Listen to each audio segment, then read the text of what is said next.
ইব্রাহিম আলাইহিস সালামের অনুসরণে, আদর্শ অনুসরণে ঈদ, হজ, কোরবানি উদযাপন একটি ঐতিহাসিক বিশ্লেষণ। বিষয়টি আপনাদের কাছে কেমন মনে হয়? ভালো? আল্লাহ তৌফিক দানকারী, যদি আল্লাহ তৌফিক দান করেন আমরা ইনশাআল্লাহ এই বিষয়ে আলোচনা করব। আল্লাহ রাব্বুল আলামিন বলেন, قد كانت لكم أسوة حسنة في إبراهيم والذين معه إذ قالوا لقومهم إنا براء منكم ومما تعبدون من دون الله كفرنا بكم وبدا بيننا وبينكم العداوة والبغضاء أبدا حتى تؤمنوا بالله وحده। আল্লাহ রাব্বুল আলামিন বলেন যে قد كانت لكم أسوة حسنة, তোমাদের জন্য রয়েছে উত্তম আদর্শ, অনুসরণীয় আদর্শ ফি ইব্রাহিম, ইব্রাহিমের মধ্যে, ওয়াল্লাযীনা মা'হ, এবং যারা তার সাথে ছিল তাদের মধ্যে, ইয ক্বালু লিকাওমিহিম, যখন তারা তাদের জাতিকে বললেন, ইন্না বুরাআউ মিনকুম ওয়া মিম্মা তা'বুদুন, আমরা তোমাদের সাথে সম্পর্কচ্ছেদের ঘোষণা করছি, কোনো ধরনের সম্পর্ক নাই তোমাদের সাথে, এবং তোমরা যাদের ইবাদত করো তোমাদের মাবুদের সাথে আমাদের কোনো সম্পর্ক নাই। ইব্রাহিম আলাইহিস সালাম এবং তার অনুসারী যারা ছিল তারা এই ঘোষণা করেছে। এটার ভিতরে তোমাদের জন্য আদর্শ। قد كفرنا بكم إنا براء منكم ومما تعبدون من دون الله كفرنا بكم وبدا بيننا وبينكم العداوة والبغضاء أبدا। তোমাদের সাথে আমরা কুফরি করছি, তোমাদের কুফরি করছি, তোমাদের মাবুদদের সাথে কুফরি করছি, আমরা অস্বীকার করছি, যেগুলোর কোনো ধরনের অনুমোদন আমাদের পক্ষ থেকে নাই, এবং তোমাদের মাঝে আমাদের মাঝে শুরু হয়ে গেল বাইনানা ওয়া বাইনাকুমুল আদাওয়া ওয়াল বাগদা, শত্রুতা, বিদ্বেষ, আবাদান, একেবারে চিরদিনের জন্য, হাত্তা তুমিনু বিল্লাহি ওয়াহদা, যতক্ষণ না তোমরা এক আল্লাহর প্রতি, এক আল্লাহর তাওহীদের প্রতি বিশ্বাস ঘোষণা করবে, স্বীকৃতি দেবে, ততক্ষণ পর্যন্ত তোমাদের সাথে কোনো ধরনের সম্পর্ক নেই, তোমাদের সাথে বিদ্বেষ, শত্রুতা আমাদের শুরু হয়ে গেল। আল্লাহ বলেন যে এর ভিতরে রয়েছে তোমাদের জন্য উত্তম আদর্শ। সুবহানাল্লাহ। আমরা ঈদ উদযাপন করি, তারপরে কোরবানি করি, হজ করি, লক্ষ লক্ষ টাকা খরচ করে। এই যে আদর্শ, এই আদর্শটা আল্লাহ ঘোষণা করে দিলেন যে এটাই হলো তোমাদের মডেল।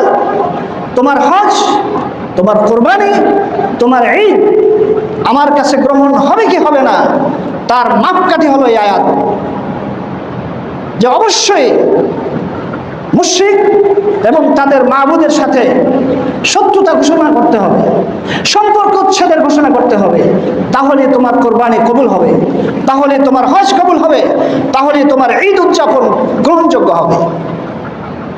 এই হলো মডেল, এই হলো মাপকাঠি।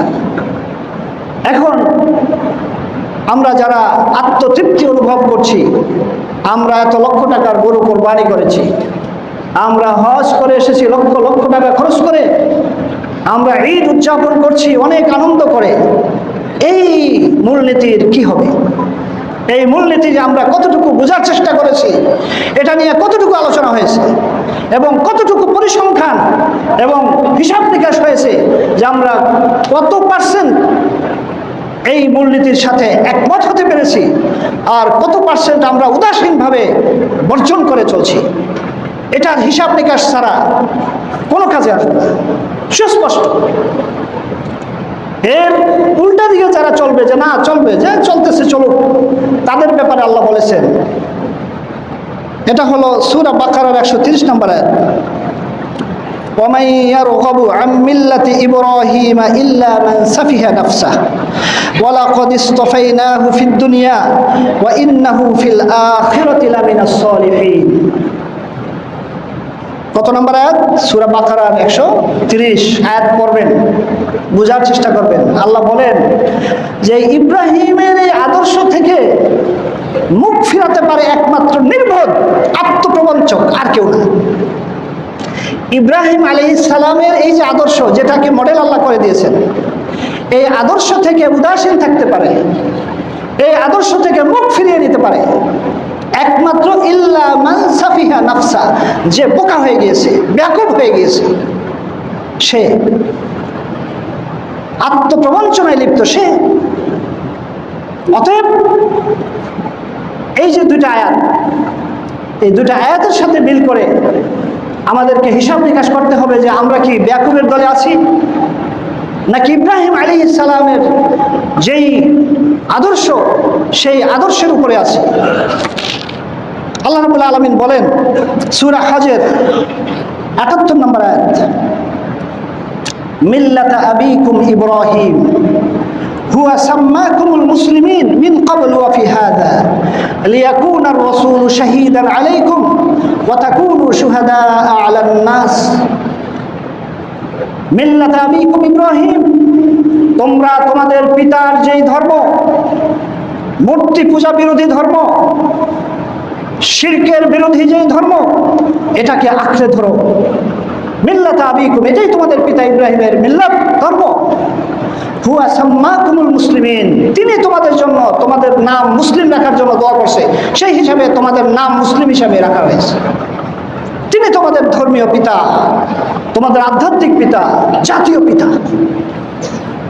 মিল্লাত আবিকুম ইব্রাহিম হুয়া সাম্মাকুমুল মুসলিমিন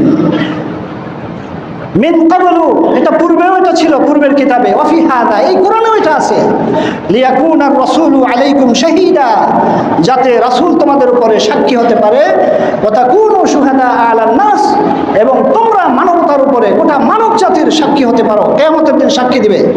হ্যাঁ, এই লোকেরা ইব্রাহিমের আদর্শে ছিল, আপনার দেয়া যে শিরক মুক্ত দিন তার উপরে ছিল, তোমরা সাক্ষী দিবে মানুষের উপরে, আর রাসূল সাক্ষী দিবে তোমাদের উপর। প্রাণপ্রিয় মুসলমান ভাইরা, এই পর্যায়ে একটা কথা না বললেই নয়।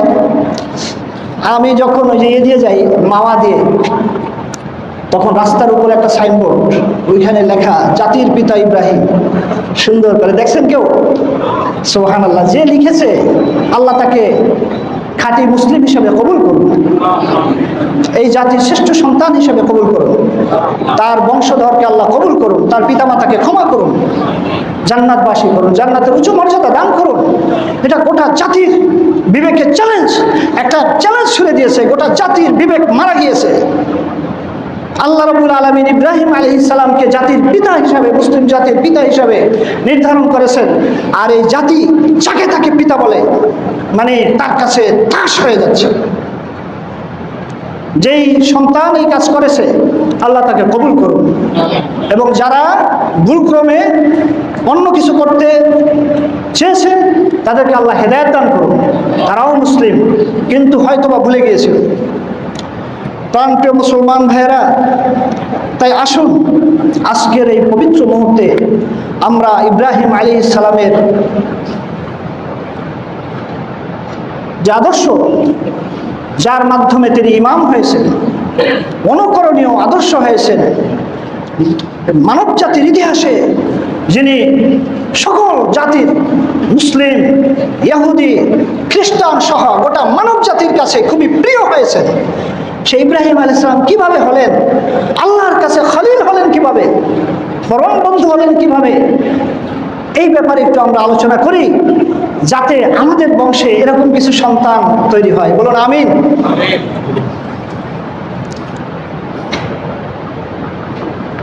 আল্লাহ বলেন, আমি প্রথমে আয়াতটি পড়েছি, وَإِذِ ابْتَلَى إِبْرَاهِيمَ رَبُّهُ بِكَلِمَاتٍ فَأَتَمَّهُنَّ। আল্লাহ কিছু কিছু বিষয়ে নির্দেশ দিয়ে ইব্রাহিমকে পরীক্ষা করেছেন, বলেছেন এটা করো বা এটা করো না। ইবতালা ইব্রাহিম, ইব্রাহিমকে পরীক্ষা করেছেন আল্লাহ। বিকালিমাতিন, কিছু কিছু কথা দিয়ে বলছে, বিভিন্ন কথা আল্লাহ বলেছেন তাকে বিভিন্ন সময়ে। ফাতাম্মাহুন্না, ইব্রাহিম আলাইহিস সালাম সেগুলোকে পূর্ণ করেছেন, আল্লাহ যা বলেছেন তা পূর্ণ করেছেন। ক্বালা ইন্নী জাইলুকা লিন-নাসি ইমামা, তখন আল্লাহ খুশি হয়ে ইব্রাহিম আলাইহিস সালামকে বললেন যে আমি তোমাকে মানব জাতির নেতা বানিয়ে দেব। বলুন আলহামদুলিল্লাহ। ক্বালা ওয়া মিন যুররিয়াতি, ইব্রাহিম আলাইহিস সালাম বললেন যে আল্লাহ, আমার বংশধরে যারা আসবে তাদের ব্যাপারে আপনার ওয়াদা কি? তখন আল্লাহ বললেন লা ইয়ানালু আহদিজ জালিমিন, যারা জালেম তারা আমার এই চুক্তি বা এই প্রতিশ্রুতির অন্তর্ভুক্ত হবে না। তো ইব্রাহিম আলাইহিস সালামের যে ইমাম হওয়ার, নেতৃত্ব পাওয়ার যেই সম্মান পেয়েছেন, এই সম্মান কোনোদিন জালেম যারা তারা পাবে না। জালেম কাফেররাও হইতে পারে, মুসলিমরাও হইতে পারে। ইন্না শিরকা লাযুলমুন আযীম, নিশ্চয়ই শিরক হলো সবচেয়ে বড় জুলুম। এই শিরকের সাথে যারা জড়িত থাকবে, এর সমর্থক থাকবে, নিজে শিরক করে না কিন্তু যারা শিরক করে এদের পিছনে দৌড়ায়, এদের সাথে খুব দহরম মহরম মহব্বত ভালোবাসা, ভাই ভাই। তারপরে বাপ ছেলে নিজের মসজিদে তাসবিহ গুনে, ছেলে শিরকের সাথে লিপ্ত, শিরকের সৈনিক। এই জালেমদের জন্য এই প্রতিশ্রুতি কার্যকর হবে না। যার কারণে আজকে মুসলমানরা সারা পৃথিবীতে আজকে এই আল্লাহর যে প্রতিশ্রুতি, যে ইমাম বানিয়ে দেবে, ইমামের পরিবর্তে আজকে দাসানুদাসে পরিণত হয়েছে। প্রাণপ্রিয় মুসলমান ভাইয়েরা, আসুন আমরা ভালোভাবে জানার, বুঝার এবং মানার চেষ্টা করি। আল্লাহ রাব্বুল আলামিন ইব্রাহিম আলাইহিস সালামকে কি কি পরীক্ষা দিলেন, যেই পরীক্ষায় পাশ করে তিনি গোটা মানব জাতির কি হয়ে গেলেন? ইমাম হয়ে গেলেন। وقالوا كونوا هودا أو نصارى تهتدوا قل بل ملة إبراهيم حنيفا وما كان من المشركين। তারা বলে যে তোমরা, একদল বলে যে তোমরা ইহুদি হও, তাইলে হেদায়েত পাইবে। আরেক দল বলে তোমরা নাসারা হও, তাইলে হেদায়েত পাইবে। হ্যাঁ, আল্লাহ বলেন কুল, হে নবী আপনি বলে দিন, বাল মিল্লাত ইব্রাহিম হানিফা, না তোমরা ইব্রাহিমের বংশের হইয়া, হ্যাঁ মানে নিজেরা দাও একটা মাযহাব বানিয়ে নিছো, ইহুদি মাযহাব। অতএব ইহুদি হও তাহলে হেদায়েত পাইবা। দাবি করে কেন? আমি ইব্রাহিমের বংশ, ইব্রাহিমের অনুসারী দাবি তাদের। তারপরে খ্রিস্টানরা বলে আমরাও তো ইব্রাহিমের বংশ, তাদের সন্তান, অতএব আমরা নাসারা হয়েছি, অতএব এই মাযহাবে তোমরা আসো। আল্লাহ বলেন যে কুল, হে নবী আপনি বলে দিন, না না না, এগুলো কিছু কাজে আসবে না। এই সমস্ত দলাদলি, এই সমস্ত ফিরকাবাজি কোনো কাজে আসবে না।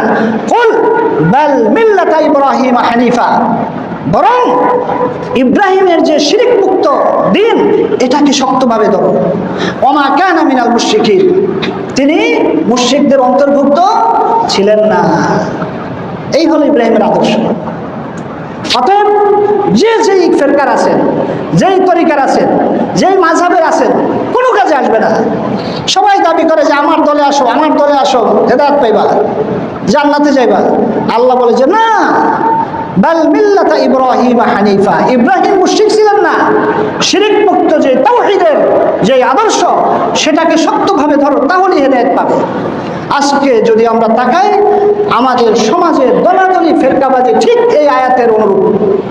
প্রত্যেকে বলে যে আমার দলে আসো, তাইলে জান্নাতে যাবা, হেদায়েত পাইবা, প্রত্যেকে একই কথা। কিন্তু আল্লাহ বলেছেন, এবং সবচেয়ে ভয়ঙ্কর বিষয় হলো প্রত্যেকেই কোনো কোনো জায়গায় আকীদাগতভাবে শিরকে লিপ্ত, অথবা কাজে কর্মে শিরকে লিপ্ত, অথবা শিরকের সমর্থক, অথবা শক্তির যোগানদাতা, তল্পি বাহক, আর দাবি করে যে হেদায়েত পেয়ে গেল। অতএব মিথ্যা দাবি,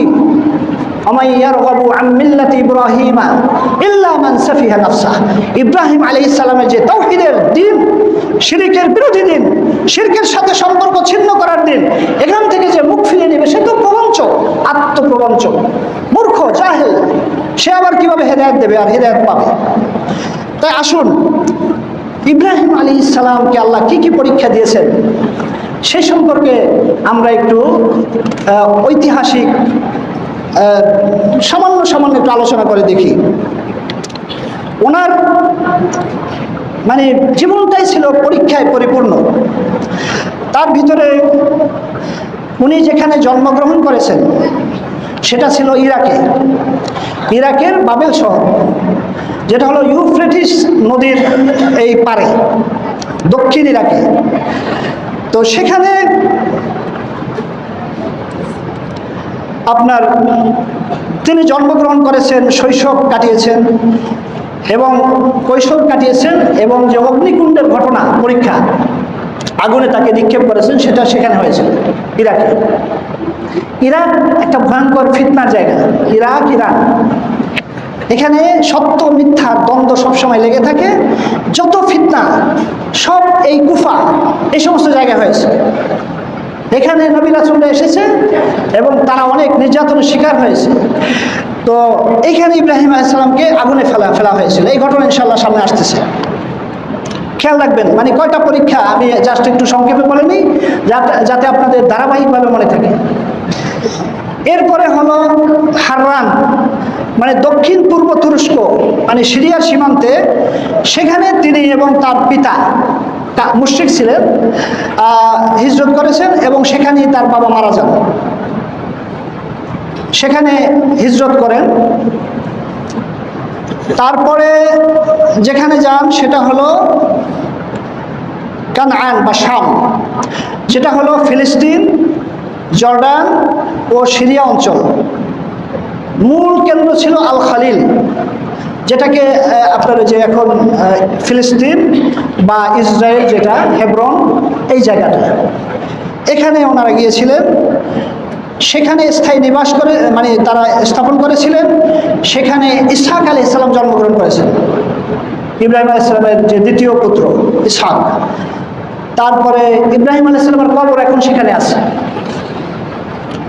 তাহলে আমরা তিনটা জায়গার ভৌগোলিক অবস্থান নির্দেশ করলাম। এরপরে হলো মিশর। খাদ্যের অভাবে প্রচণ্ড ক্ষুধায় পড়েছিলেন, মানে ফিলিস্তিনে থাকা অবস্থায় খাদ্যের অভাবে তখন মিশরের সবাই, ওইখানকার সবাই মিশরে যেত এবং সেখানকার যে বাদশাহ, অত্যাচারী বাদশাহ, বিভিন্ন লোকের খাবার দিত এবং তার মনোবাসনা পূরণ করার চেষ্টা করত।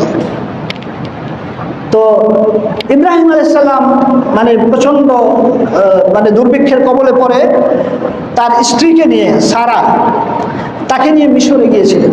এবং সেখানে গিয়ে ওই যে ঘটনা, যে বাদশাহ তার স্ত্রীর উপরে তার বাণিজ্য নষ্ট করার চেষ্টা করেছে এবং বারবার সে মানে মানে হয়ে পড়েছে, প্যারালাইজড হয়ে পড়েছে।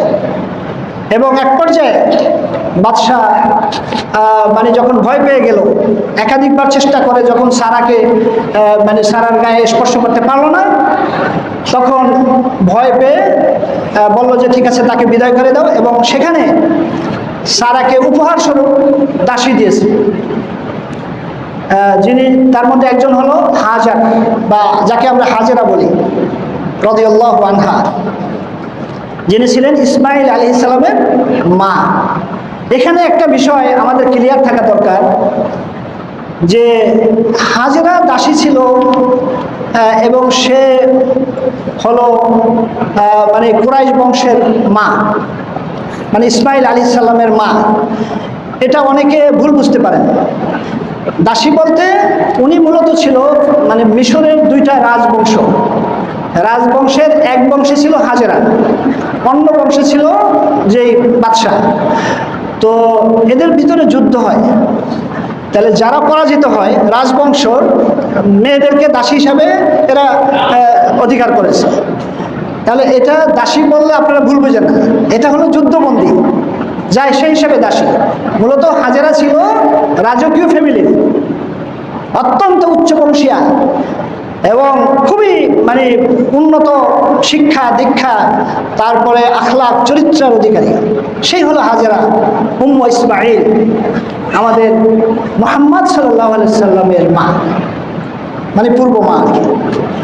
তো তো এই হাজেরাকে এবং আরও একজন দাসী সহ দিয়ে দেন, এবং সেখানে এই ঘটনা মারাত্মক পরীক্ষা ছিল। এরপরে তিনি যখন আবার ফিরে আসেন,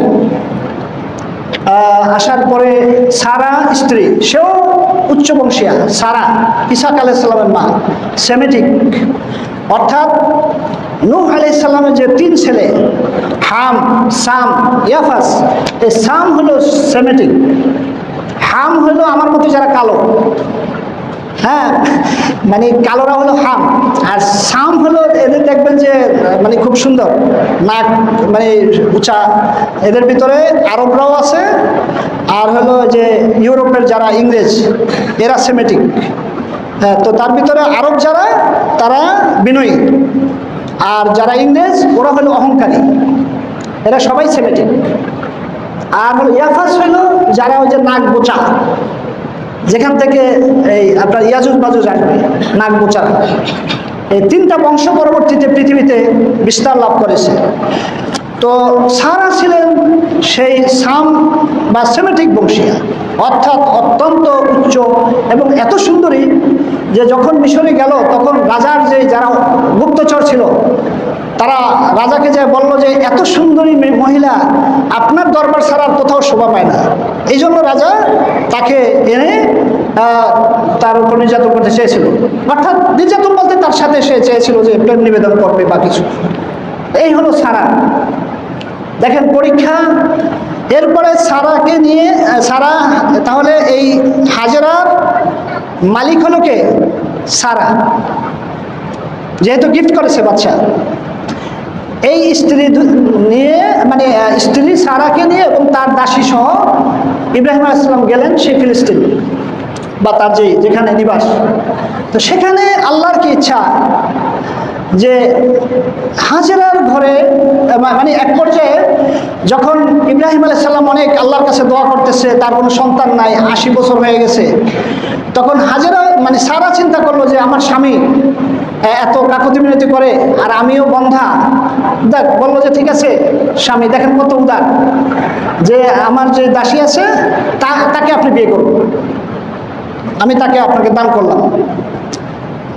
হ্যাঁ, এটা খুবই গুরুত্বপূর্ণ বিষয়। এখানে আমাদের একটু মনে রাখেন, আজকে আমাদের বাংলাদেশে মানে লক্ষ লক্ষ নারী অবিবাহিতা, বিয়ে হচ্ছে না অথবা স্বামী হারা, এদেরকে দ্বিতীয় বিয়ে করার মতো কোনো লোক পাওয়া যায় না। মুসলমানরা এত উন্নত হয়ে গেছে, আর মুসলিম নারীরা এত হিংসুক হয়ে গেছে যে স্বামী যে আরেকটা বিয়ে করবে এইটা সহ্যই করতে পারে না, শয়তান আপনার ইয়ে করতেছে। সমাজ এত জটিল হয়ে গেছে যে লক্ষ লক্ষ নারী বিবাহ বসতে না পেরে বা বৈবাহিক সম্পর্ক করতে না পেরে তারা বিভিন্ন মানুষের নির্যাতনের শিকার হচ্ছে, প্রবাসে গিয়ে নির্যাতনের শিকার হচ্ছে, লাশ হয়ে ফিরে আসতেছে, এলাকায় নির্যাতনের শিকার হচ্ছে, অফিসে নির্যাতনের শিকার হচ্ছে, কারণ তার স্বামী নেই। আর যারা কোনোভাবে কষ্টে জীবনযাপন করতেছে তারা খুবই কষ্টে জীবনযাপন করতেছে, আর পুরুষগুলো অফিসে গিয়ে অন্য একজনের বউয়ের সাথে খারাপ কাজ করতেছে। একটা বানি ইসরাইলের সাথে খারাপ স্বভাব আজকে বাঙালি মুসলমানদের ভিতরে মানে ঢুকে বসেছে। অথচ নবী রাসূলদের ইতিহাস, খোলাফায়ে রাশিদের ইতিহাস, যে তাদের স্ত্রীরা মানবীয় দুর্বলতার কারণে কিছু মানে হিংসা না জাস্ট করলেও কিন্তু তারা এই ব্যাপারে এত কঠিন ছিল না। এজন্য আজকে আমাদের সমাজে বহু বিবাহর নামে এটাকে ঘৃণিত করে রাখা হয়েছে, আর বিবাহ বহির্ভূতভাবে হাজার হাজার লক্ষ লক্ষ নারী পুরুষ অবিবাহিত অবস্থায় থাকতেছে। আর সমাজে পাপ পঙ্কিলতা এত ভয়ঙ্কর রূপ ধারণ করেছে যে সমাজ এখন ধ্বংসের দ্বার প্রান্তে। এজন্য ইব্রাহিম আলাইহিস সালামের জীবন থেকে আদর্শ গ্রহণ করতে হবে। কেউ যদি দ্বিতীয় বিয়া, তৃতীয় বিয়া, চতুর্থ বিয়াকে ঘৃণা করে, সে ইব্রাহিমের আদর্শের অনুসারী না। ঘৃণা করা যাবে না, ঘৃণিতভাবে উচ্চারণ করা যাবে না, এটাকে নিষিদ্ধ করা যাবে না, এটাকে প্রশংসিত করতে হবে। যেটা ঘৃণিত সেটা হলো জুলুম, স্বামীর উপরে স্ত্রীর জুলুম, স্ত্রীর উপরে স্বামীর জুলুম, যেটা হলো জাহিলিয়াত, যেটা হারাম। কিন্তু দ্বিতীয় বিয়ে, তৃতীয় বিয়ে, চতুর্থ বিয়ে এটাকে হারাম মনে করা অথবা ঘৃণিত মনে করা, উপহাস করা, এটা ঈমানকে নষ্টকারী, যেহেতু এটা শরীয়তের বিধান। প্রাণপ্রিয় মুসলমান ভাইরা, এরপরে সারা যখন দিলেন হাজেরাকে ইব্রাহিম আলাইহিস সালামের কাছে, তখন সেখানে আল্লাহর হুকুমে সন্তান আসে। তো সন্তান আসার পরে অনেকে এই ঘটনাটাকে খারাপভাবে মানে উপস্থাপন করে যে হাজেরা যখন সন্তান গর্ভে ধারণ করলো তখন সারা হিংসা করেছে, যার কারণে হাজেরাকে মানে নির্বাসনে পাঠাইতে হয়েছে। বিষয়টা ওইভাবে বলা ঠিক না, এটা হিংসা না, এটা হলো মানবীয় একটা স্বভাব বা প্রকৃতি। সেটা কিভাবে, যে হাজেরা যখন সন্তান আসলো তখনকার সমাজের এটাই নিয়ম ছিল যে যার সন্তান আসে সে নিজেকে একটু বেশি শক্তিশালী মনে করে, এটা এখন আমাদের সমাজেও আছে। তো হাজেরা তার অজান্তেই একটু এমন ভাব আসলো যে সে ইব্রাহিম আলাইহিস সালাম যে আসল স্ত্রী তার চাইতে বেশি ইব্রাহিমের কাছাকাছি মনে করতে লাগলো। এটা স্বাভাবিক যে আমার যেহেতু গর্ভে সন্তান এসেছে এখন তো আমি ইব্রাহিমের বেশি। এটা সারার জন্য কষ্টদায়ক ছিল, খুবই কষ্টদায়ক ছিল। সে এই দাসীকে, তার দাসী, তার মালিকানা দান করলো, আর এখন সারার উপরে সে মাথা পড়ে, এটা মানবীয় নেচার, এটা কোনো দোষ না। তো সারার অধিকার ছিল যে তার দাসী, অতএব তাকে শাস্তি দেওয়ার অধিকার তার ছিল। তো সেই হিসাবে সারা মানে রাগ করে বলল যে ঠিক আছে, তোমাকে আমি শাস্তি দেব। কি করবে? 3টা অঙ্গ ছেদন করবে। এটা হতে পারে, শাস্তি হতে পারে না? সামাজিক শাস্তি তো আছে কত। তো সেখান থেকে আপনার এই যে নাক কান ফোড়া, এটা, তারপরে আপনার যেটাকে বলে খতনা মেয়েদের, এটার প্রচলন সেখান থেকে হয়েছে। তো যাই হোক, সারা যখন রাগ করলো তখন হাজেরা একটু ভয় পেয়ে গেল। এক পর্যায়ে আল্লাহর পক্ষ থেকে নির্দেশ আসলো যে এদেরকে অন্য জায়গায় নিয়ে যাব। আল্লাহর তো আছে যে একটা জাতি গর্বে, আরব জাতি, ইসলামের কেন্দ্রে তাদেরকে নির্বাচন করেছে এই ফ্যামিলিকে, হাজেরাকে এবং তার গর্ভের সন্তানকে সেখানে পাঠাবে। এখানে একটা শিক্ষা রেখে গেছে প্রত্যেকটা মুসলিম জাতির জন্য, গোটা মানব জাতির জন্য উপকারী ঘটনা আল্লাহ এগুলো ঘটিয়েছেন। তো পরে আল্লাহর পক্ষ থেকে যখন নির্দেশ পেলেন হাজেরা এবং তার সন্তান যে আছে তাকে আপনার নিয়ে আসবে মক্কায়, তখন সারার যে কসম, এই কসমকে বাস্তবায়ন করার জন্য ইব্রাহিম আলাইহিস সালাম আল্লাহর পক্ষ থেকে অবশ্যই পেয়েছেন নবী। তিনি বলেছেন যে ঠিক আছে, তুমি 3টা অঙ্গ বলতে তুমি তার কান ফুঁড়ে দাও, নাক ফুঁড়ে দাও আর খতনার ব্যবস্থা করো। তখন এটা করলো। করার পরে যখন কান আর নাক ফোরালো তখন সেখানে অলংকার যখন পরিধান করলো তখন দেখা গেল যে হাজেরাকে আরো বেশি সুন্দর লাগতেছে, স্বামীর জন্য আরো বেশি আকর্ষণীয় হয়ে গেছে। এটা আরো সারার জন্য কষ্টদায়ক হয়ে গেল। তো যাই হোক, এটা আল্লাহর হিকমা।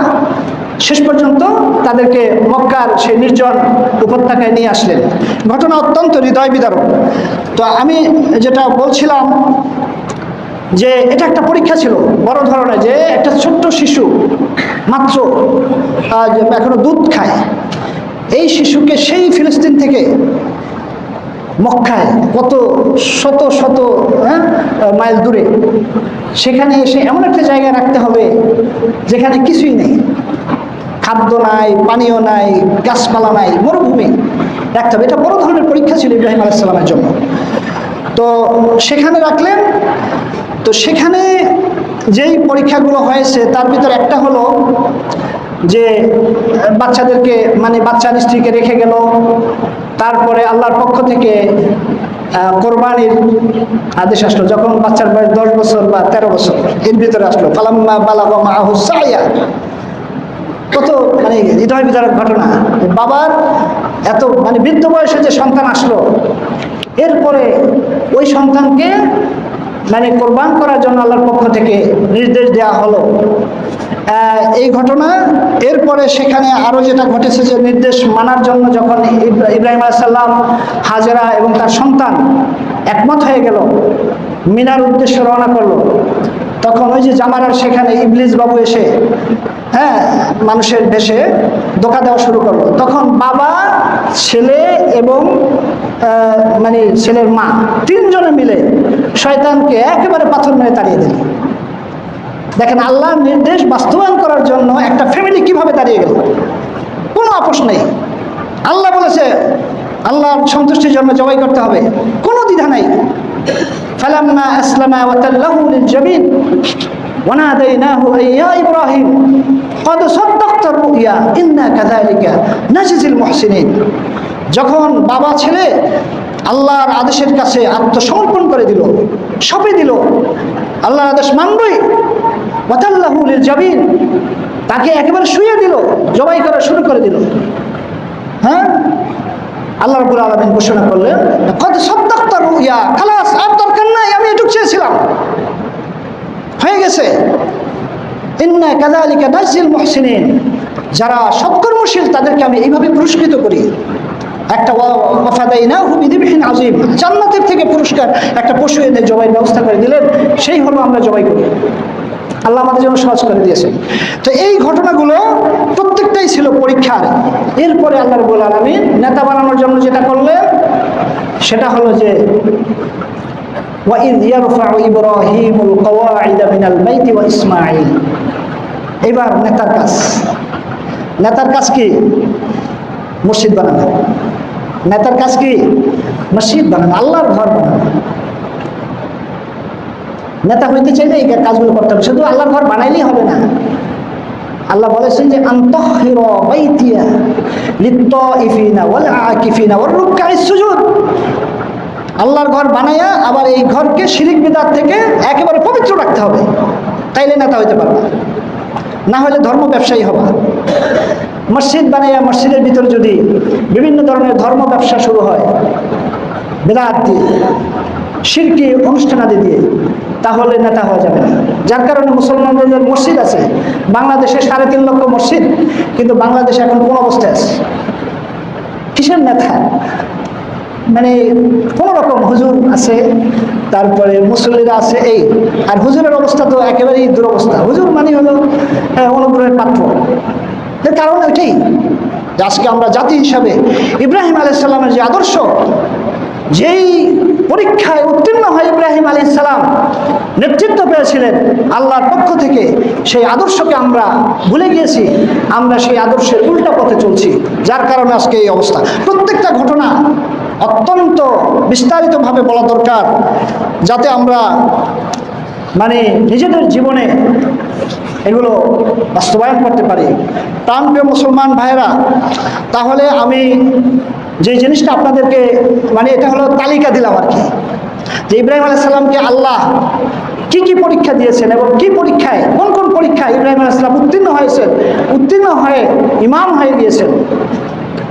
এই পরীক্ষাগুলো তার একেবারে জন্ম থেকে শুরু করে শৈশব, কৈশোর, যৌবন, বার্ধক্য, মৃত্যু পর্যন্ত তার একের পর এক পরীক্ষা এসেছে।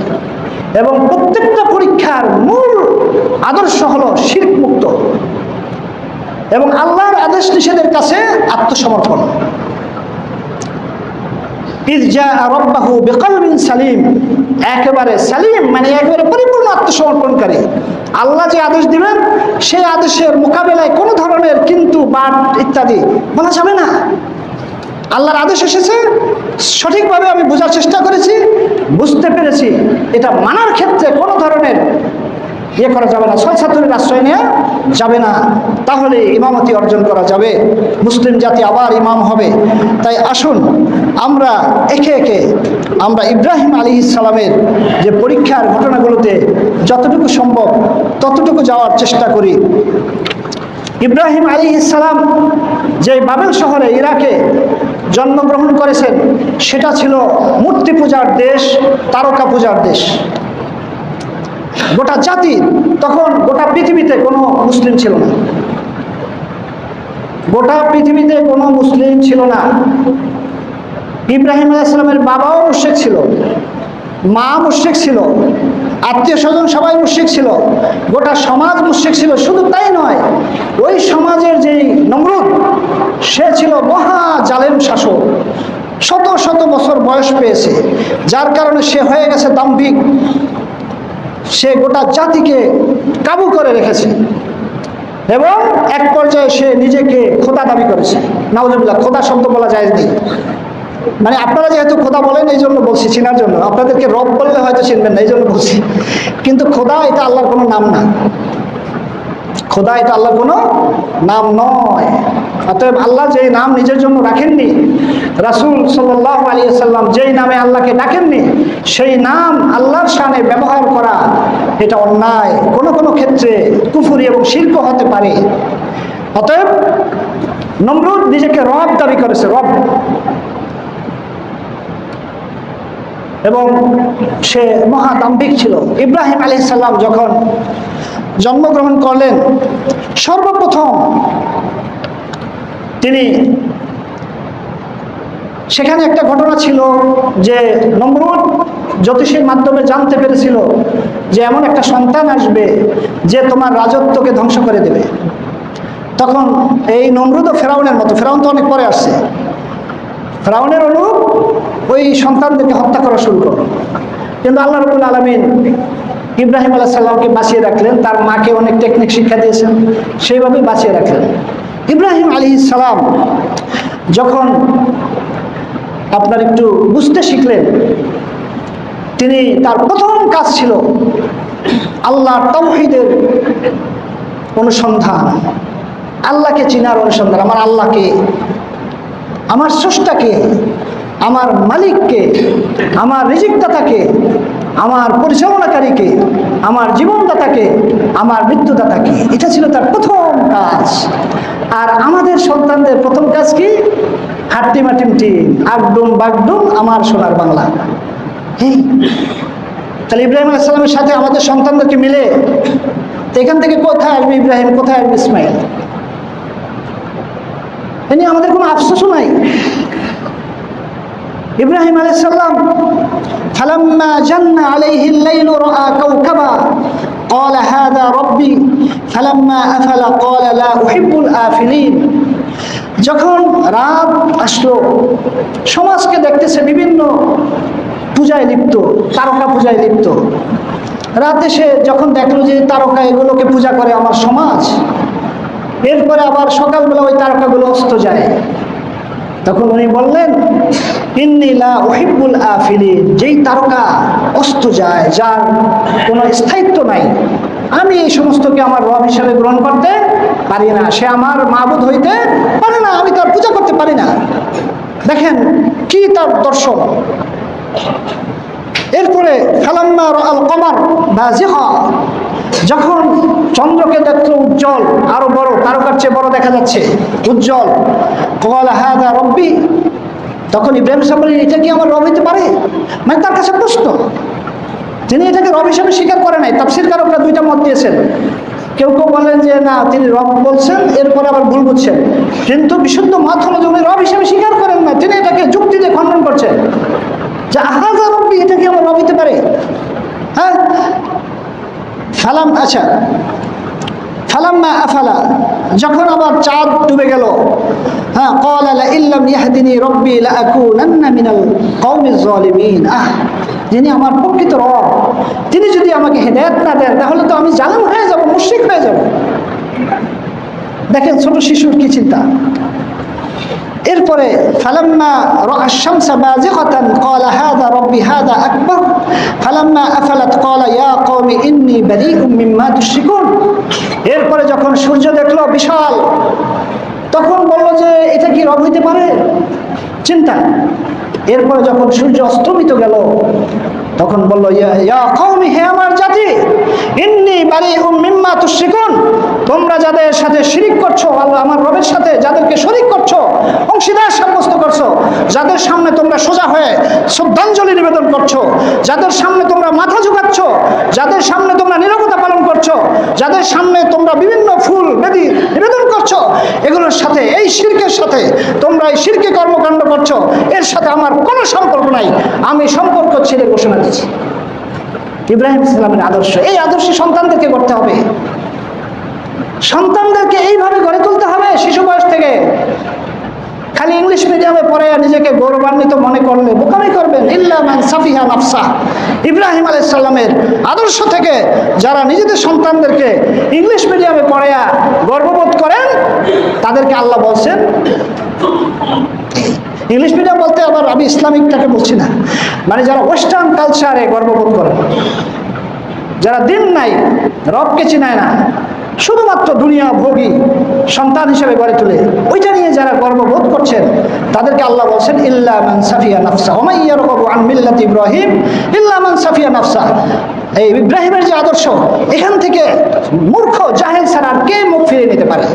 প্রাণপ্রিয় মুসলমান ভাইয়েরা, এরপরে তার প্রথম দাওয়াত শুরু হলো তার বাবার সাথে। দেখেন, দাওয়াত প্রথম, মানে আমাদের দেশে আমরা সাধারণত কি করি, আমরা মানে দাওয়াত বলতে বুঝি যে আরেক বাড়িতে একটু দাওয়াত টাওয়াত খাওয়া, এটা একটা। আর দাওয়াত যখন দেই তখন মনে করি যে এক জায়গায় দাওয়াত দিয়ে নিয়ে যাবে, হাদিয়া তোহফা দেবে, ভালো ভালো খাওয়ার আয়োজন করবে, আমি কিছু বচন দেব, সবাই নারায়ে তাকবীর আল্লাহু আকবার স্লোগান দেবে, বাস শেষ। নিজের বাসার খবর নাই। এটা দাওয়াতের সম্পূর্ণ উল্টা। অর্থাৎ নিজের ফ্যামিলি, নিজের বাবা, নিজের মা, নিজের পরিবার পরিজনকে জাহান্নাম থেকে বাঁচানোর জন্য শক্তি প্রয়োগ না করে, প্রচেষ্টা না করে অন্যকে দাওয়াত দেওয়া, বুঝতে হবে যে এখানে ডাল মে কুছ কালা হয়। অতএব প্রত্যেকের প্রথম দাওয়াতটা হবে নিজের ফ্যামিলি, নিজের পরিবার পরিজনের। ইব্রাহিম আলাইহিস সালাম সর্বপ্রথম যে দাওয়াত শুরু করেছেন তার আপন পিতাকে দিয়ে শুরু করেছেন। আল্লাহ বলেন, ওয়াজকুর ফিল কিতাবি ইব্রাহিম ইন্নাহু কানা সিদ্দীকান নাবিয়্যা। হে নবী, কিতাবের মধ্যে ইব্রাহিমের কথাটা স্মরণ করে দেন, স্মরণ করুন, তিনি একজন সত্যবাদী নবী ছিলেন। ইয ক্বালা, কেন সত্যবাদী ছিলেন? ইয ক্বালা, যখন সে বলছে, লি আবিহি, তার বাবাকে, ইয়া আবাতি, হে আমার প্রিয় বাবা, লিমা তা'বুদু মা লা ইয়াসমাউ ওয়া লা ইউবসিরু ওয়া লা ইউগনি আনকা শাইআ। কেন আপনি এমন কিছুর ইবাদত করেন যে দেখেও না, শুনেও না, আপনার কোনো কাজেও আসে না? তার ইবাদত করেন কেন? তাহলে বোঝা গেল কি, মানে তার বাবা মুশরিক হওয়া সত্ত্বেও কি করতেছিল? ইবাদত করতেছিল। তার মানে ইবাদত গুজার, এই কথাটা বললেই হবে না। ইবাদত সবাই করে, যারা মুমিন, মুওয়াহহিদ, তাওহীদবাদী, তারাও ইবাদত করে, আর যারা মুশরিক তারাও ইবাদত করে। অতএব ইবাদত গুজার এই কথাটা যথেষ্ট নয়। ইবাদতটা কি তাওহীদের উপরে আছে কিনা, এটা হলো মূল আলোচ্য বিষয়। ইব্রাহিম আলাইহিস সালামের বাবা ইবাদত করত, এজন্য ইব্রাহিম আলাইহিস সালাম বললেন, ইয়া আবাতি লিমা তা'বুদু, কেন আপনি ইবাদত করতেছেন এমন কিছু যে দেখে না, শুনে না, আপনার কোনো কাজে আসবে না? একটা পিলার, এই পিলারকে দিয়ে আপনি শ্রদ্ধাঞ্জলি দিলেন, ও কোনো আপনার কোনো কাজে আসবে? আপনি নিজ হাতে বানাইছেন ইট দিয়া, তারপরে ওইখানে নিয়ে ফুল দিচ্ছেন, সোজা হয়ে দাঁড়াচ্ছেন, নতজানু হচ্ছেন, শ্রদ্ধাঞ্জলি নিবেদন করছেন, সে কি আপনার কোনো কাজে আসবে? বেদী, এটা বেদির ইবাদত, বেদী পূজা। অতএব যারা এই কাজে লিপ্ত, এরা ইব্রাহিম আলাইহিস সালামের আদর্শ থেকে মুক্ত। ইব্রাহিম আলাইহিস সালামের আদর্শে তারা নাই, বুঝে হোক না বুঝে হোক। ইব্রাহিম আলাইহিস সালাম বলতেছেন, ইয়া আবাতি, আচ্ছা, ইন্নী ক্বাদ জাআনি মিনাল ইলমি মা লাম ইয়াতিকা, যে আমার কাছে এমন ইলম এসেছে যে ইলমটা আপনার কাছে নাই।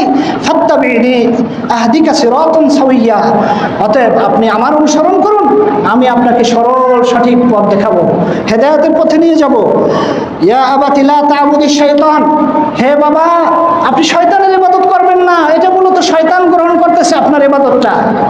আপনি ফুল দিচ্ছেন বেদিতে, মিনারে, ওইখানে শয়তান আপনার এই শ্রদ্ধাঞ্জলি গ্রহণ করছে। আপনি মাথা নত করতেছেন একটা বেদির সামনে, শয়তান আপনার সামনে গিয়ে আপনার ইবাদত গ্রহণ করছে। এজন্য ইব্রাহিম আলাইহিস সালাম বলছেন, লা তা'বুদিশ শাইতান, শয়তানের ইবাদত করেন না। ইন্না শাইতানা কানা লির-রহমানি আসিয়া, শয়তান তো রহমান যিনি মহা দয়ালু তার অবাধ্য, অতএব তার ইবাদত করবেন না। ইয়া আবাতি ইন্নী আখাফু আন ইয়ামাসসাকা আযাবুম মিনার রহমান ফাতাকুনা লিশ-শাইতানি ওয়ালিয়্যা, হে বাবা, আমি আশঙ্কা করছি যে আপনি কি করবেন, মানে রহমানের পক্ষ থেকে আপনার উপর আযাব এসে যাবে, শেষ পর্যন্ত আপনি শয়তানের সঙ্গী হয়ে যাবেন, তার সাথেই জাহান্নামে যাবেন। ক্বালা, তখন তার বাবা বলল, আরাগিবুন আনতা আন আলিহাতি ইয়া ইব্রাহিম, হে ইব্রাহিম, তুমি আমার এই যে মাবুদ, যে ইলাহ আছে, যাদের ইবাদত আমি করি, তুমি কি তাদের থেকে মুখ ফিরে নিচ্ছ? এদেরকে তুমি শ্রদ্ধা করো না? এদেরকে সম্মান জানাও না? দেখেন, আলিহাতি মানে ইলাহ, আলিহা মানে এটা বহু বচন, এটা এক বচন হলো কি? ইলাহ। আপনাদের ইলাহ আছে? আপনাদের ইলাহ কে? এই ঘোষণা আপনারা কিভাবে দেন? লা ইলাহা ইল্লাল্লাহ। এই যে ইলাহ শব্দের বহু বচন আলিহা। তাহলে ইব্রাহিম ইসলামের বাবার ইলাহ ছিল কে? বেদি, মিনার, তারকা। এদেরকে ইলাহ বলছে। আর আমরা বলছি লা ইলাহা ইল্লাল্লাহ, আল্লাহ ছাড়া কোনো ইলাহ নাই। অতএব যারা বেদির পূজা করে, মিনারের পূজা করে, তাদের ইলাহ কি একজন না অনেক? অনেক। আর মুসলমানদের ইলাহ কয়জন? তিনি কে? আল্লাহ। তিনি সাত আসমানের উপরে আল্লাহ রাব্বুল আলামিন ইলাহ। দেখুন, ইব্রাহিমের বাবা বলছে যে তুমি আমার এই যে ইলাহ মাবুদ, আমি তাদেরকে এত সম্মান করি, শ্রদ্ধা করি, এদের থেকে মুখ ফিরিয়ে নিচ্ছ। লা ইল্লাম তানতাহি লা আরজুমান্নাকা ওয়াহজুরনি মালিয়া, যদি তুমি তোমার এই কাজ থেকে বিরত না হও, আমি তোমাকে পাথর মেরে হত্যা করব। নিন্দিত অবস্থায় ভাগো, আমার সামনে তুমি থাকবে না। ইব্রাহিম আলাইহিস সালামের আদর্শ বুঝছেন?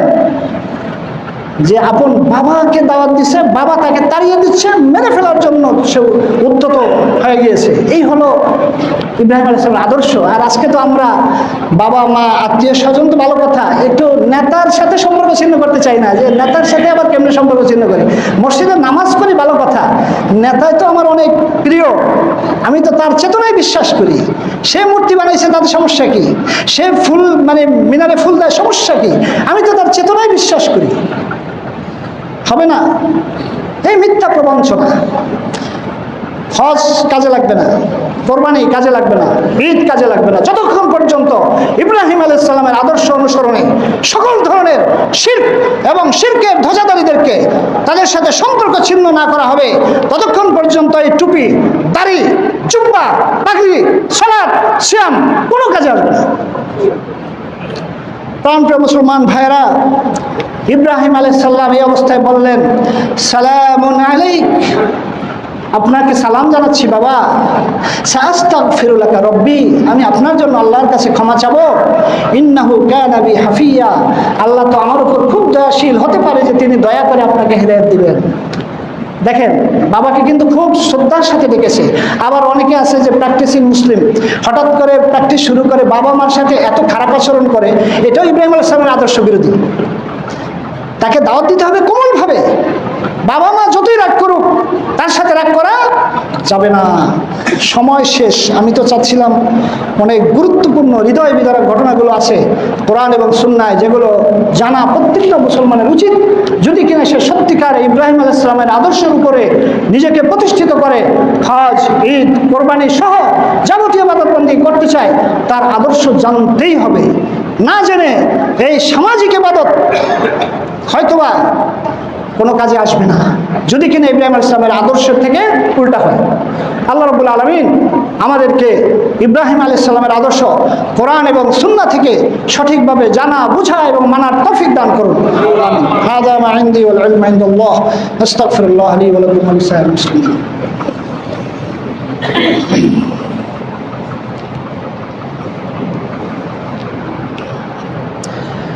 أعوذ بالله من الشيطان الرجيم. بسم الله الرحمن الرحيم.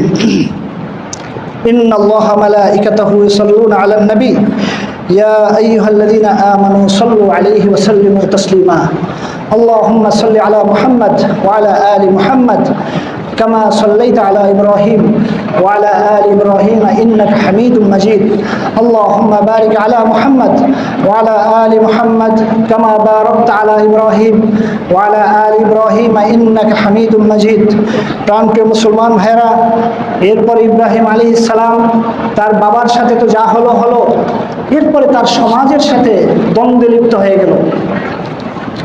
সমাজের সাথে দ্বন্দ্বে লিপ্ত হয়ে গেল।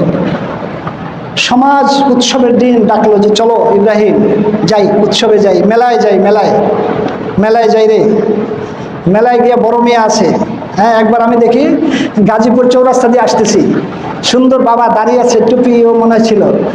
ওই বাচ্চাটার পাশে বসাইছে গাড়িতে, দেখা যায় যে বড় মিয়া, বড় মিয়া, বড় মিয়ার ছিলেন চৌরাস্তার, গাজীপুর চৌরাস্তা বড় মিয়া ছিল যে, হ্যাঁ এইভাবে মানে বিশাল এক বড় মিয়া ছিল, মূর্তি। বড় মিয়া মুসলিম, সে তার বাচ্চাকে শিখায়, দেখো বড় মিয়া কত মহব্বত। এই বড় মিয়াকে আসলে যুদ্ধ করছে, এই পাথর ইট কি যুদ্ধ করেছে? যারা বাংলাদেশকে স্বাধীন করেছে, তারা নিজের জীবন দিয়ে বাংলাদেশের জন্য কাজ করেছে, তাদের জন্য দোয়া করব। আল্লাহ যে পদ্ধতি শিখিয়েছে সেটা তার নামে, তার ভক্তিকে পুঁজি করে মূর্তি পূজারীদের মূর্তি বানিয়ে একটা তার ছবি দিয়ে তারপরে গোটা মুসলিম জাতিকে শিরকে লিপ্ত করা, মূর্তি পূজারী বানানো, এটা মুশরিকদের কাজ। তারা তলফি বাহকদেরকে দিয়ে এই কাজগুলো করে, মুসলিমদের ঘর বাড়ি, সমাজ, রাষ্ট্র, অফিস, আদালত মূর্তিতে ভরপুর করে ফেলেছে। প্রত্যেকে তার নিজ স্বার্থ হাসিলের জন্য মনে করেছে যে আমার মূর্তিটা যদি মোটা রড দিয়ে বানিয়ে রাখি তাহলে সবাই এটার প্রতি ভক্ত হবে, আমার আজীবন ক্ষমতা থাকবে। মূর্তি পূজারী ইব্রাহিম আলাইহিস সালাম সমাজের সাথে লেগে গেলেন। আমরা তো মূর্তির ব্যাপারে বলতে চাই না, খাইছে, এটা তো রাষ্ট্রবিরোধী কথা, বললে ফাঁসি হয়ে যাবে, বলতে চাই না। কিন্তু ইব্রাহিম আলাইহিস সালাম তো বলছে। ইব্রাহিম আলাইহিস সালামকে বললো চলো আমরা যাই একটু মানে বেদিতে একটু ইয়ে করবো, আনন্দ মেলা করবো। ইব্রাহিম আলাইহিস সালাম চিন্তা করলেন যে না, আমি যাব না। তারপরে বললেন ইন্নী সাকিম, আমি মানসিকভাবে খুবই অসুস্থ, আমি যাব না। এরপরে চলে গেল তারা। ইব্রাহিম আলাইহিস সালাম বাস উনি ঢুকে গেলেন মূর্তির জায়গায়, গিয়ে দেখলেন যে একটা বড় আর বাকিরা ছোট। হ্যাঁ, ফারাগা ইলা আলিহাতিহিম, দেখেন ইলাহ শব্দ ব্যবহার করছে। পাথরের বানানো মূর্তি, বলছে যে এই সমাজের লোকদের ইলাহ মাবুদের কাছে গেছে ইব্রাহিম আলাইহিস সালাম। হ্যাঁ, এরপরে বললেন যে আলা তাকুলুন, কিও তোমরা খাও না কা, এই যে সুন্দর সুন্দর সাজিয়ে রাখছে খাবার, খাও না কা? হ্যাঁ, ফাদরাবা আলাইহিম দরবান বিল ইয়ামিন, একেবারে ডান হাত দিয়ে প্রচন্ড ভাবে আঘাত করে সবগুলো ভেঙে দিয়ে বড়টার হাতে বাস ওই লাঠি বা কুড়াল দিয়ে রাখছে, ওদেরকে মানে শিক্ষা দেওয়ার জন্য, ওদের মূর্খতা ধরিয়ে দেওয়ার জন্য। সব ভেঙে চুরমার। এদিকে বড়টার হাতে কুঠার। সবাই তো মেলা শেষে দৌড়ে এসে দেখে খাইছে, আমার মাহবুদের তো শেষ অবস্থা খারাপ, মাহবুদের রক্ষা করার কেউ নেই। হ্যাঁ, যেমন মাহবুদ তেমন আবেদ। হ্যাঁ, সবাই বললো যে ইব্রাহিম এটা কি তুমি করছো? না, দেখো যে লাঠি যার হাতে আসছে তাকে জিজ্ঞেস করো, তোমাদের মাহবুদ সেই তো জানে। এরপরে তারা লজ্জিত হলো, বললো যে ইব্রাহিম তুমি জানো না যে এরা কোনো কথা বলতে পারে না? তো তখনই তারা নিজেরা বললো যে হ্যাঁ রে, আমরা তো খুব জানেন যে কথা বলতে পারে না, নিজেকে রক্ষা করতে পারে না, তাকে আমরা মাবুদ বলতেছি। এরপরে তারা হতভম্ব হয়ে গেল, ফানুকিসু আলা রুউসিহিম, তাদের মাথা নিচু হয়ে গেল। এরপরে চিন্তা করলো না, ঠকা যাবে না। এরপরে উদ্যত হলো যে না, ইব্রাহিমকে আগুনে পোড়াইতে হবে। সেটা নিয়ে মহাকাণ্ড, সময় শেষ। আল্লাহ রাব্বুল আলামিন আমাদেরকে মূর্তি পূজা থেকে উদ্ধার করুন। প্রাণপ্রিয় মুসলমান ভাইয়েরা, এই গরু কোরবানি দিতে পারবেন না যদি মূর্তি পূজা থেকে উদ্ধার না হন। বাংলাদেশের সহ এই বঙ্গে, এই ভারতীয় উপমহাদেশে আমাদের পূর্বপুরুষদেরকে মূর্তি মানে গরুর কোরবানি করতে দেওয়া হয়নি। হিন্দু জমিদার যারা ছিল তারা শত শত বছর পর্যন্ত মুসলমানরা গরু জবাই দিলে তাদেরকে শাস্তি দিত, লাঞ্ছিত করত। সেটা এখন চতুর্দিকে হচ্ছে, ইন্ডিয়াতে হচ্ছে। এই ভূখণ্ডটা আমাদের বাপদাদারা অনেক কষ্ট করে গরু জবাই দেওয়ার অধিকার প্রতিষ্ঠা করেছে। কিন্তু আজকে যদি এই তাদের সন্তানরা আমরা এই সুযোগ পাইয়া যদি মূর্তি পূজার সাথে একাকার হয়ে যায়, তাহলে কি অধিকার আছে যে আপনি গরু কোরবানি করার সুযোগ পাবেন? আবার 350 বছরের গোলামিতে পড়বেনই পড়বেন। অতএব মানে ওইখানে হিন্দুরা মূর্তি পূজা করে, আমরা নিজেরা নিজেদের নেতা নেত্রীর মূর্তি বানিয়ে নিচ্ছি। তো মানে আমরা প্রমাণ করতে পারতেছি যে আমরা তো আর এই মূর্তি করি না, আমরা তো আমাদের চেতনা বাস্তবায়ন করি। অতএব এই সমস্ত তালিমালি করে দাসত্ব থেকে বাঁচা যাবে না। যখন আযাব আসবে চিন্তা করবে না যে এ কি মানে চরমনাই, এ জামাত ইসলামী, এ বিএনপি, এ আওয়ামী লীগ, এইসব চিন্তা কি পশ্চিমবঙ্গে করে? সবাইকে বুলডোজার দিয়ে সব শেষ করে দিচ্ছে, হায়দ্রাবাদ সহ, আসাম সহ সবাইকে মারতেছে। কোনো পার্টি ভেদাভেদ করবে না, ওরা আসতেছে, এই দিক থেকে আসতেছে, মায়ানমার থেকে লক্ষ লক্ষ মানুষকে উদ্বস্ত করেছে, পশ্চিমবঙ্গ থেকে আসতেছে, গোটা ভারতবর্ষে মুসলমানরা আজকে লাঞ্ছিত, তাদেরকে মেরে ফেলা হচ্ছে গরু জবাইয়ের বা গরু খাওয়ার অপরাধে। আমাদের ছোট্ট একটা ভূখণ্ড ম্যাপে দেখবেন যে একেবারে চাপ দিলে শেষ। এখান থেকে বাঁচার একটাই সূত্র, সকল ধরনের শিরিক বিদআত মুক্ত হয়ে তাওহীদের উপর এই জাতির প্রজন্মকে গড়ে তুলতে হবে। তাহলে এই জাতি মাথা উঁচু করে বাংলাদেশের স্বাধীনতার পতাকা হাতে নিয়ে প্রয়োজনে বাংলাদেশকে স্বাধীন রাখবে অথবা জীবন দেবে। এছাড়া আপনারা আবার দাসত্বের শৃঙ্খলে পড়ে যাবেন। আসুন আমাদের সন্তানদেরকে তাওহীদের শিক্ষায় শিক্ষিত করি, দীক্ষিত করি। আল্লাহ রাব্বুল আলামিন আমাদেরকে মুসলিম জাতি হিসেবে টিকে থাকার তৌফিক দান করুন। আল্লাহুম্মা আইজ্জাল ইসলাম ওয়াল মুসলিমিন ওয়াখযুলিল কাফারাতা ওয়াল ফাসাকাতা ওয়াল মুবতাদিআতা ওয়াল মুশরিকিন। আল্লাহুম্মা আমিন বিলাদাল মুসলিমিন ইয়া রাব্বাল আলামিন। আল্লাহুম্মা সাল্লি ওয়া সাল্লিম আলা নবিয়িনা মুহাম্মদ ওয়া আলা আলিহি ওয়া সাহবিহি আজমাইন। أقيموا صفوفكم.